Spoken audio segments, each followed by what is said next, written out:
नमस्कार. आज आहे 12 जून 2026.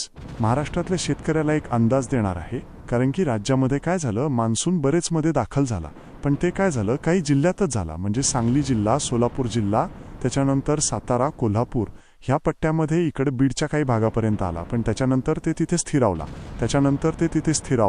त्याच्यानंतर त्या माणसानं प्रगती केलीच नाही. तर राज्यात परत पाऊस कधी येणार आहे? तर राज्यातल्या सर्व शेतकऱ्याला सांगू इच्छितो की आज आहे 11 जून 2026. जून 13 च्या नंतर काय होईल राज्यामध्ये.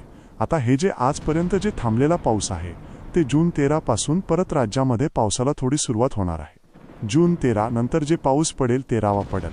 14, 15, 16, 17, 18, 19 हे काय होईल, एक दिवस पडेल, पुन्हा दुसऱ्या दिवशी येणार नाही, तिसऱ्या दिवशी पडेल, चौथ्या दिवस येणार नाही. म्हणजे 13वा येईल तर 14वा येणार नाही, 15वा येईल तर 16वा येणार नाही, 17वा येईल तर 18वा येणार नाही. असं करत करत काय होईल, 18, 19 तारखेपर्यंत हे पावसाचं वातावरण असंच राज्यभर विखुरलेल्या स्वरूपाचा भाग बदलत पडत राहणार आहे. मग राज्यात मान्सूनचा पाऊस परत करीत पण होणार आणि शेतकऱ्याच्या पेरण्या कधी होणार?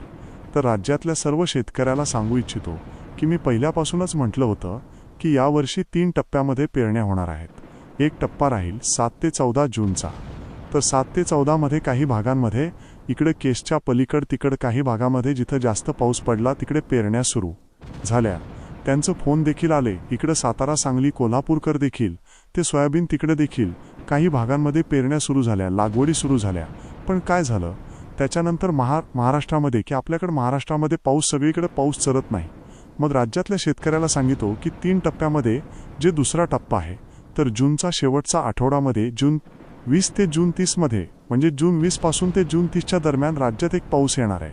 पण तुम्हाला सांगत ते मान्सूनचा पाऊस काय होतोय, दरवर्षी मुंबईकडून येतो, पण यावेळेस काय होईल, शॉर्टकट मार्गाने इकडून नागपूरकडून काही येईल, इकडून कर्नाटक कोण येईल, असा कर्नाटक तेलंगणातून येईल.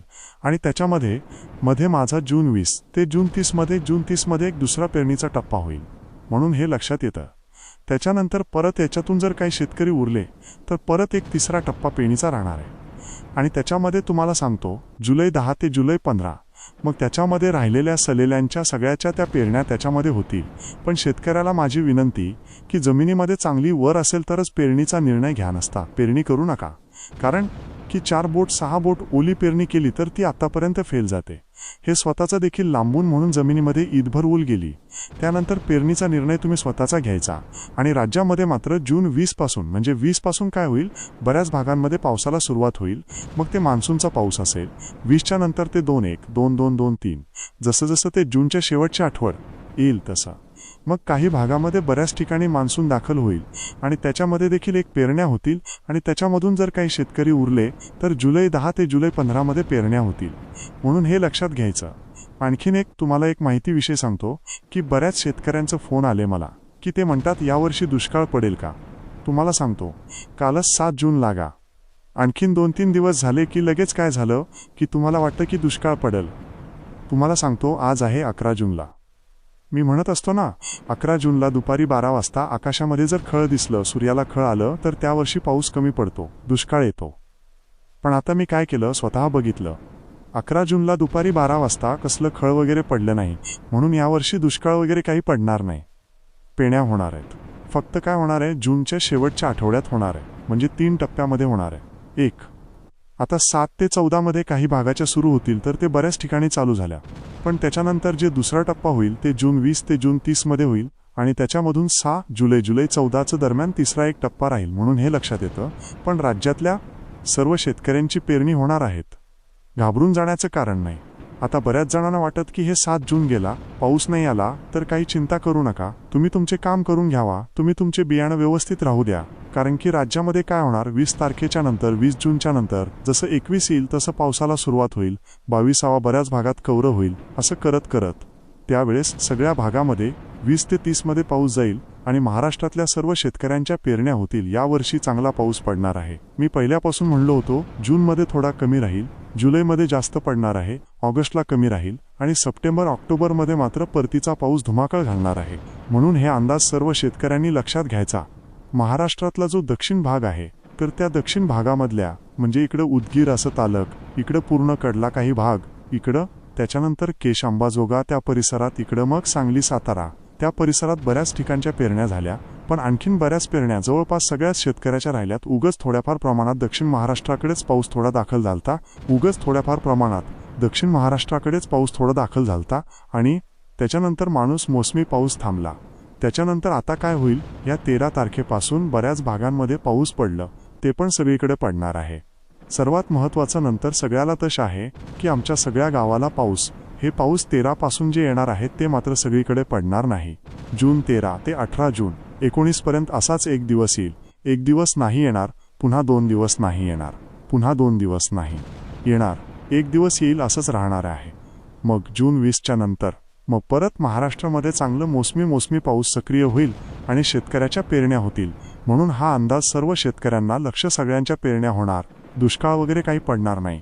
जूनच्या अखेर जवळपास महाराष्ट्रातल्या बऱ्याच जणांच्या पेल्या लागतील. सुरुवातीपासूनच वैयक्तिक शेतकरी असल्यामुळे सांगतो की मी स्वतः पेरणी करत असताना मी स्वतः थांबतो, मी स्वतः पेरतो, कारण की स्वतःचा अनुभव आहे. जमिनीमध्ये पाऊस पडल्याच्या नंतर शेतामध्ये कुदळ घेऊन जायची. जमिनीत जर इतभर ओल असेल तर तुम्ही पेरणीचा निर्णय घ्या, नसता घेऊ नका. 4 बोट 6 बोट जर तुम्ही पेरणी केली ना, ती फेल जाते. म्हणून हे अंदाज सर्व शेत लक्षात येताना आपण आपलं नियोजन करायचं. पण दुष्काळ वगैरे मात्र काही पडणार नाही. म्हणून हे अंदाज सर्व शेतकऱ्यांनी लक्षात घ्यायचा. आणि असेच नवीन हवामान अंदाज पाहण्यासाठी आपल्या यूट्यूब चॅनलला सबस्क्राईब करा. धन्यवाद.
नमस्कार.